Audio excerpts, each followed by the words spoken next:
nggak percaya sama Niko nih kalau kayak gitu. Emang kayak dia kan selalu begitu kan, agak-agak ingkar janji gimana. Tapi kalau misalnya ini saya nggak akan ingkar janji nih, karena aku mau ngajakin ke tempat lain. Kalau tadi kamu ngajakin ke danau, saya mau ngajak berwisata ke pegunungan. Yes. Jadi tidak hanya mendaki, ternyata masih banyak aktivitas menarik yang bisa dilakukan di pegunungan. Mulai dari menikmati pemandangan hingga olahraga ekstrim.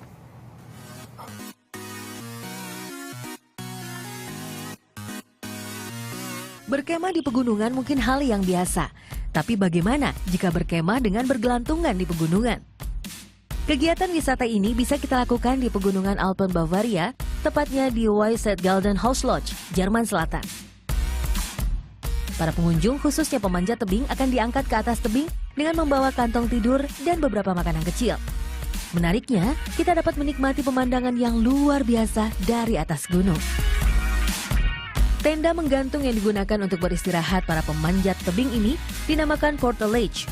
Dirancang khusus dengan ketahanan yang cukup kuat dan dapat melindungi para pemanjat tebing dari cuaca dingin pada malam hari dan bahkan salju. Portalage pertama kali dikembangkan pada tahun 1950 ketika para pemanjat tebing mulai melakukan ekspedisi besar dan membutuhkan tempat yang aman untuk beristirahat pada malam hari di atas tebing. Banyak orang yang sering bertanya-tanya, mengapa para penggemar portalage melakukan hal ini? Alasan yang sering dikemukakan adalah sensasi berkemah yang tidak ada bandingannya.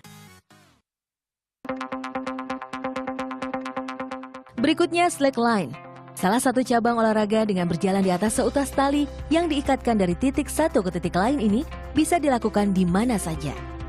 Slackline adalah termasuk salah satu olahraga ekstrim yang menitik beratkan pada keseimbangan yang memakai tali antara dua titik. Slackline mampu dengan cepat berkembang karena kesederhanaan, fleksibilitas, dan kemampuannya untuk dilakukan di berbagai tempat. Para penggiat yang bermain slackline biasanya disebut slackers. Keunikan dari slackline dari olahraga ekstrim lainnya terletak pada sensasi psikologisnya. Slackline lebih menekankan pada upaya mendobrak batas mental manusia. Selain itu, slackline bermanfaat untuk melatih konsentrasi dan fokus. Termasuk di tebing pegunungan.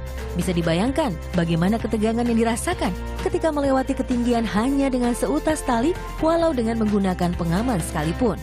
Hebatnya juga, ada yang berani melakukan kegiatan ekstrim ini tanpa menggunakan pengaman.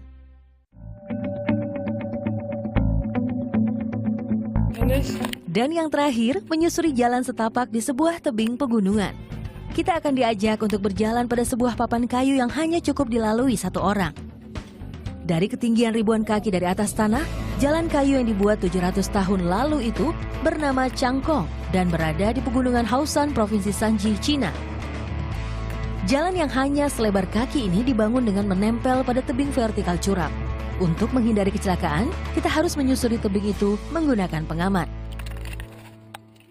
Ayo pilih gunung apa pilih danau? Kalau tadi gunung. Mau pilih gunung aja. Pilih gunung. Mau camping di pinggir tebing itu enak banget. Oh, kalau misalnya aku berarti tadi pilih danau karena bisa diving di dalam. Okay. Tapi teman-teman kalau misalnya ngeliat kayak gitu agak-agak horor juga ya. Soalnya kan slacklining itu kan benar-benar wah, jalannya tuh benar-benar di tali yang satu garis kayak gitu. Terus kalau misalnya nggak ada pengalaman, jangan dicoba-coba. Yes, kayak tadi tuh yang terakhir kan dia jalan tanpa pengaman juga, kalau jatuh ya pegangan tali paling ya. Aduh, Niko aja ngebayangin aja ngeliatnya Vita udah kayak merinding banget gitu, berani banget ya kalau gitu. Nah, teman-teman ada yang berani kok kayak gitu? Kalau bisa latihan dulu ya setahun kali mungkin bisa ya, harus kamu harus latihan menurunkan dulu berat sih. badan Niko kalau kayak gitu. Sudah slim. Oh, oke.